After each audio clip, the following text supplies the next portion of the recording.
Great. Hi, everyone. I'm James. I'm from a company called Ricardo, who are a strategic engineering and environmental consultancy. And I myself am a control systems engineer. So today I'll be presenting some work that we did for Innovate UK, looking into optimizing geofencing strategies within cities. In particular, we're looking at hybrid vehicles that go through these geofence zones and have to switch into EV mode whilst inside the zone. So we're looking at how can we optimize these zones so that the NOx emissions over a route are lowered, and also battery life is also conserved, since traveling in these EV-only zones degrades the battery quite a lot. So this work involved creating a city model, a city and traffic model in SUMO, and also a detailed hybrid bus vehicle model in MATLAB and Simulink. And Tracy was used to facilitate the co-simulation. So the city modelled was Brighton and Hove in the south of England, south coast. So to go over the agenda quickly, I'll go through an introduction, and then I'll go into how we created the Brighton and Hove city model. And after that, I'll talk about using Tracy with MATLAB. Finally, I'll talk about the design of experiments set up for finding out optimum geofencing zones and some results from that. So, sorry, a lot of words here. But in order to tackle urban air quality challenges, several cities in the UK are starting to implement low emission zone and ultra low emission zone concepts. So Ricardo and Brighton Hove Buses have worked together over several years to improve the air quality in our local area. So Brighton and Hove have already got a fleet of extended range series hybrid electric buses, and have a geofenced low emission zone.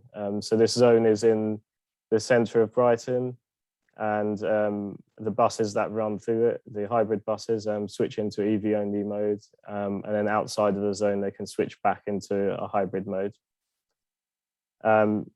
So as I mentioned earlier, this work outlines the work done by Ricardo, investigating the effects of geofence zones on battery life and NOx emissions. The use of SUMO was central to this work, providing a city environment within which a hybrid halo vehicle implemented in MATLAB and Simulink was run.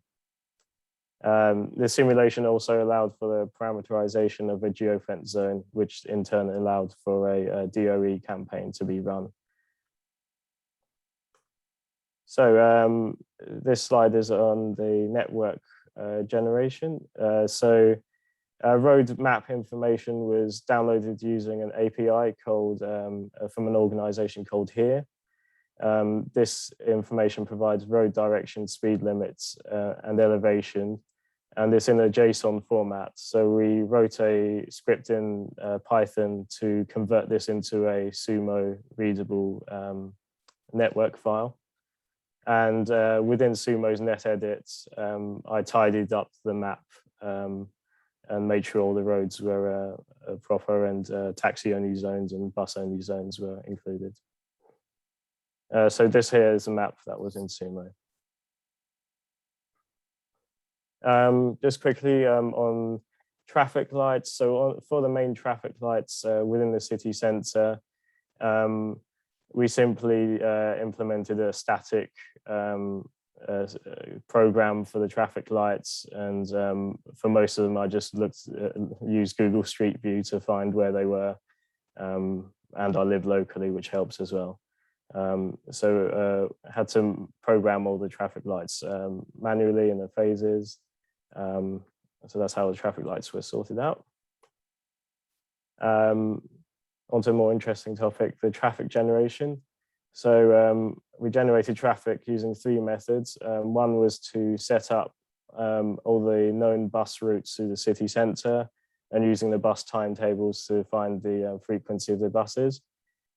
Second method was generating a large number of random vehicles in the Brighton area. And this was done using SUMO's random trips Python function.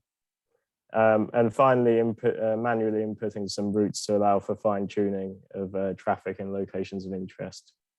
So in the background image there, the colored region is the area within which the random vehicles were generated. And to allow for fine control over this random vehicle generation, the option within random trips to use a weights file for the probability densities of roads being sources or sinks was used. So I'll go on to that on the next slide.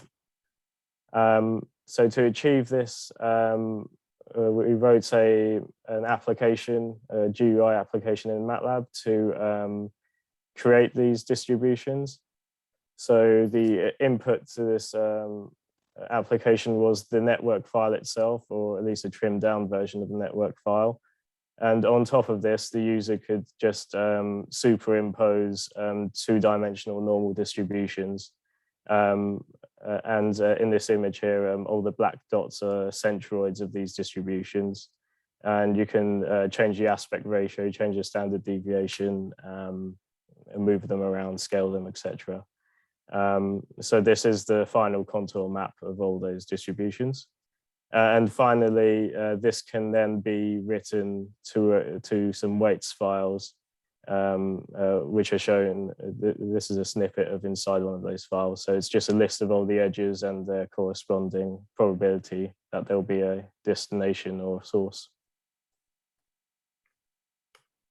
So using those three methods together, we validated the city model by first finding some car count data from the real world. So we got this from the Department for Transport in the UK, and we use this data to find out, to derive a vehicles per hour value for calibrating the simulation. So in the bar chart to the right here, there are these pairs of bars represent different key locations within the city. And the blue is the real world data from the car count studies, and the orange is a simulation.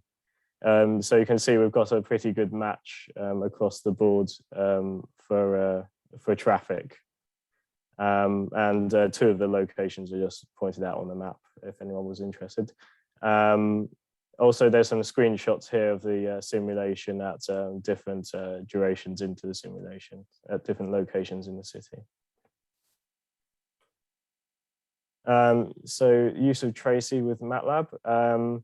So as I briefly mentioned before, the series hybrid bus was modeled in MATLAB and Simulink using a block library called Ricardo VSIM, which is just a library of different like engines, after treatments, e-machines, since this is a tool that we use for client projects a lot. So yeah, this includes a battery, the e-machine, the engine, vehicle dynamics, gearbox, all this kind of thing. Also, there's a detailed after treatment model that includes SCR dosing control, ammonia slip detection, and a few other functions. The after treatment model is a 1D thermal model as well, so there's a temperature gradient along the whole exhaust. Finally, there's a driver model here, and the driver model receives data from SUMO via Tracy. So it receives the distance to a leader vehicle, distance to infrastructure such as traffic lights, traffic light phasing, all this kind of things go into the driver model, which outputs an accelerator pedal position. And then finally, the vehicle speed comes back out of Simulink and into SUMO. So the time steps and the triggering of SUMO are all controlled within MATLAB and Simulink. And the library I used is called Tracy for MATLAB, which is an implementation of Tracy, but in MATLAB. So here are some initial results we got just from running the bus along one of the routes. The route does go through the geofence zone. And in this run, we were interested in the effect of having the geofence zone on or off, and also having different levels of traffic. So on this bar chart here, we've got the NOx mass, total NOx mass over the route. We've got baseline normal traffic. So this is the traffic I just showed. Normal traffic with the geofence on, normal traffic with the geofence off, lower traffic with the geofence on, and lower traffic with the geofence off. So we can see clearly that the traffic level really affects the NOx emissions. And this is because the bus spends more time stood still, and all the time it's doing that, the after treatment system is getting colder, resulting in non-optimal conversion in the catalysts. We can see that having the geofence zone on, however, reduces the sensitivity to traffic level. And this is in this case is because the geofence zone is within a very congested area in the city. So having that on and being an EV only mode helps matters a lot. So onto the main parts of this project, which was to optimize a geofence zone for a particular route. So this is choose a shape of the geofence zone that results in the lowest NOx over the route, and also the least battery degradation.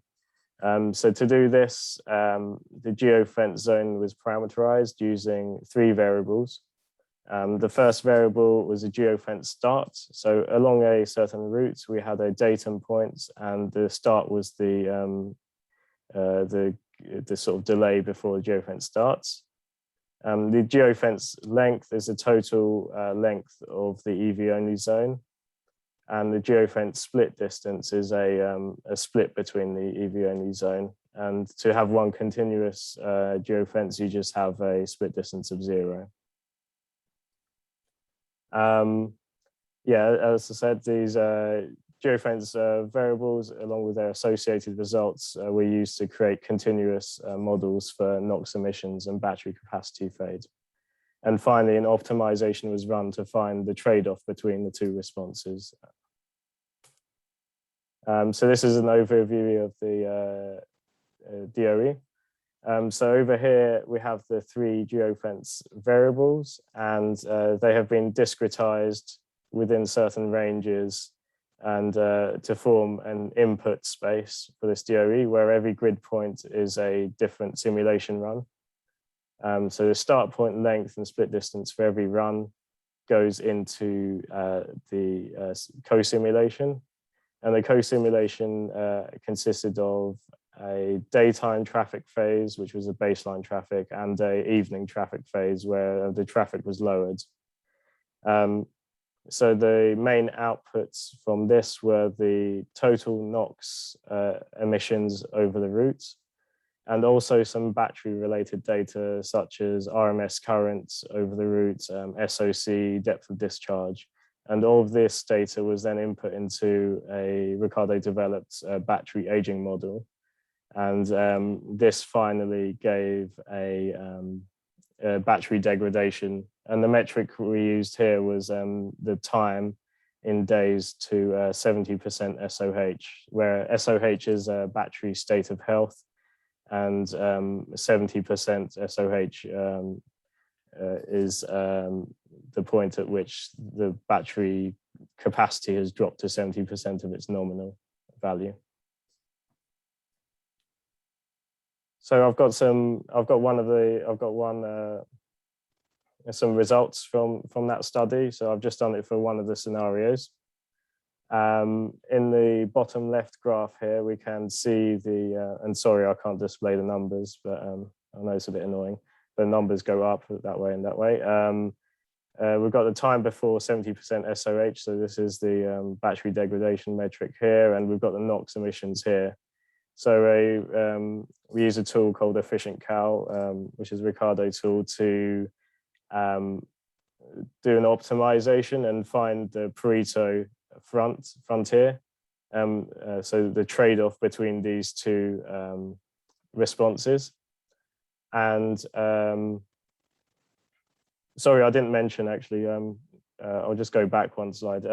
With this discrete data set where you've got start points, you've got the inputs and the two bold outputs here as discrete values, we first created a continuous response surface model for for these two.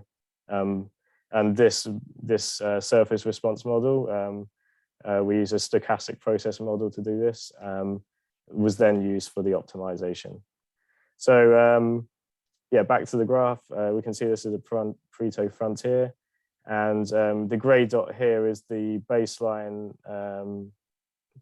case, which is the current geofence area that's in the city, which I'll show you in a minute. So we can see that this is not Pareto optimal. We can improve both of these responses actually by moving this dot over onto the line. So it shows that we can optimize this geofence area. And in fact, we found 0.5 was pretty good in the trade-off, since this meant a 20% reduction in total NOx emissions and a 3% increase in battery life. So it's so when it's off the curve like this, we can improve both of the responses. To the right here, I've displayed some of these key points here that the optimizers come up with. So this is 0.5 here. The start of the route is over here, and the route goes along to here, and then the bus stops here. And the blue section here is the geofenced area, the corresponding geofenced area. So yeah, this one was very interesting actually. The fact that this one was very good.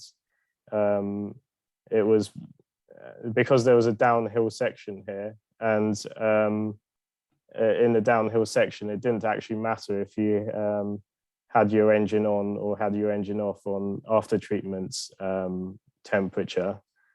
So this was actually a bit of that's why the optimizer found this section as a good EV only mode zone. Normally, if you turn your engine off for a long period of time, the after treatment temperature will drop. And then when you turn your engine back on again, you will have a massive NOx spike if your SCR temperatures drop below 200 degrees. But as it turned out in this area, because the engine was hardly doing anything because it was going downhill, it was actually a bit of a free win because you could just put it into EV mode and still end up with the same results, but with lower NOx because you're in EV mode. James, you're running a bit late. Okay, sorry. 60 seconds. So, oh, yep. Perfect. Okay, conclusions, perfect. So yeah, in conclusion, SUMO was successfully used in parallel with Ricardo built vehicle model to assess the impact of geofencing strategy on battery life and NOx emissions. We saw some interesting results on different traffic levels on the tailpipe bus emissions. We achieved an excellent correlation with real-world traffic data using an app that allows for fine control over random traffic generation. And yeah, we showed that SUMO has the potential to have a real-world impact on air quality and help authorities explore scenarios and take advantage of connected vehicles.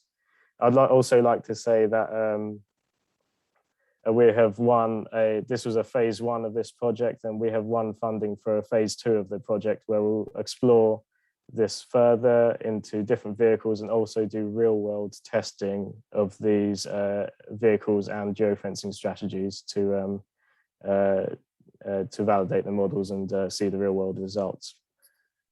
Anyway, thank you very much for listening. And if you've got any questions, you can ask me now, or you can email me using the email provided on the screen.